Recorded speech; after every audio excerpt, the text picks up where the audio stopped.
Almost 200 sheep, if you can believe authorities, and one cow have died on a shipment to Mexico after a 15-day voyage. See, we're making good here. We tell you about this when it happens, and then we find out what happened afterwards. The Ministry of Primary Industries says the 45,000 sheep arrived in better condition than if they'd stayed in New Zealand. But SAFE says the number of dead is appalling and is concerned about the welfare of the remaining livestock. Its head of campaigns, Mandy Carter, joins me now. Mandy, good morning. Morning. Let's just get a couple of things straight. You disagree with livestock being put on boats and sent overseas anyway, don't you? Yeah, totally. So one dead animal would be too many. Yep. Okay.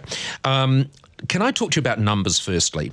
Because I was surprised when I first heard that I was doing this interview with you and we were quoting 45,000 sheep.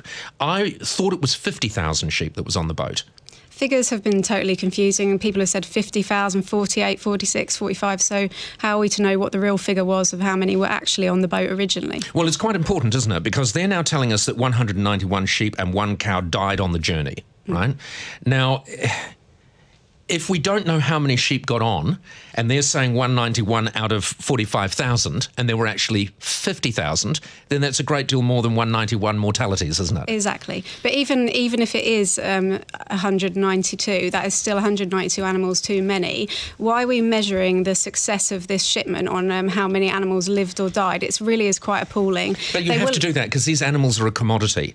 But they will have suffered before they die. Remember that the kind of things that they die on live export ships from are things like starvation. That's going to take many days to die. It's going to be a really quite horrific and it's death. An awful thing, but you have to accept that in terms of a percentage, because you will always get mortality in any on a farm. I mean, the government is saying now that as a proportion of that number of sheep, more of them would have died if they hadn't got on the ship. It's a bit of a nonsense argument because they did go on the ship. This deal was apparently made about. But you know what the government is saying. The government is saying the mortality rate with the sheep on the ship was actually lower than if they'd stayed in New Zealand. But the deal was made about 2 years ago, which means that these sheep will have been bred especially for the shipment. This is a man-made disaster. Those animals died because they went on the ship. It's not a disaster, is it? It's 191 sheep. These sheep were alive because we, as human beings, have commoditised them. They are just a commodity.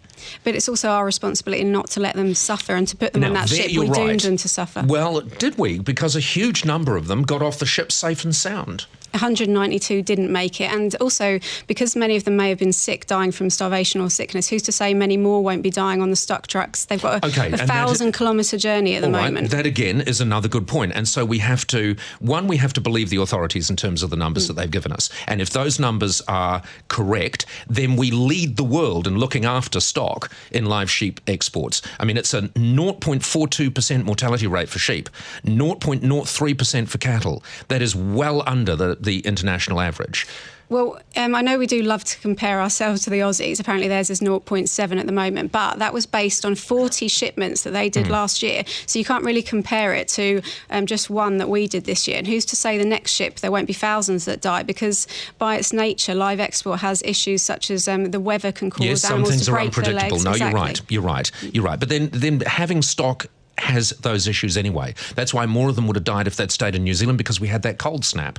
But let's talk about what happens to them now, because you will be watching them as much as you possibly can, I suppose.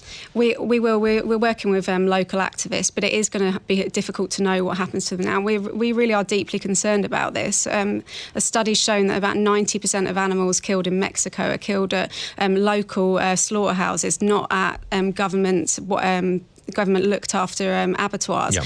And they could be killed killed in appalling conditions. Exactly. And let's be clear that they're going on about the shipment being for breeding, but it's for breeding and slaughter. They don't get to come back to New Zealand, retire to the Coromandel. They're going to die in Mexico, and they're going to be used for breeding first. Yeah, and they don't kill them the way that they should be slaughtered. But I mean, they don't retire in the Coromandel if they're in New Zealand either. Of course, they we eat them. So here's what I need you to tell me now: do you or do you not know how many sheep got on that ship?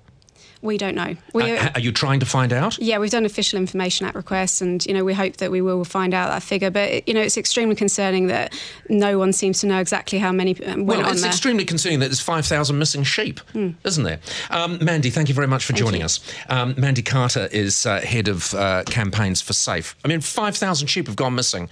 I don't think anyone else is querying it. Everyone else is just quoting the official figures. 191 are dead. I think that's a pretty good percentage of 45,000. But where's the other 5,000 sheep?